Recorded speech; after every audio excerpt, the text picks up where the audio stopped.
तुम्हारे गायकी से हमको क्यों जलन होगा बे?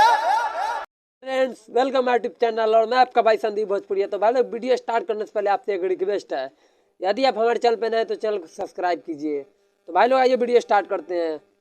फटाक भाई लोग, आप सबको बता दे, भोजपुरी के सुपरस्टार खेसारी लाल यादव, जिसे एक इंटरव्यू में एक महिला सवाल की है, अनेक प्रकार के सवाल पूछ रही थी, अजीब अजीब सवाल पूछ रही थी, क्योंकि एक मीडिया वाली के ऐसा सवाल नहीं पूछना चाहिए। तो एक सवाल में इंटरव्यू में किया गया कि कुछ आपके फ्रेंड्स हैं जो जिस शादी मतलब अपने पत्नी को नहीं संभाल पाते हैं, उस पर क्या टिप्स देना चाहिएगा। तो खेसारी जी ने बड़ी बारीकी से जवाब दिए कि पहले राम बनिए, उसके बाद सीता को रखना सीखेंगे आप। तो भाई लोग, भोजपुरी के सुपरस्टार पवन सिंह के जितने भी हमारे यूट्यूबर हैं, हो सके तो शायद इस बात पे कंट्रोवर्सी करेंगे, लेकिन भाई लोग, ये बात खेसारी भैया पवन सिंह को नहीं बोले हैं।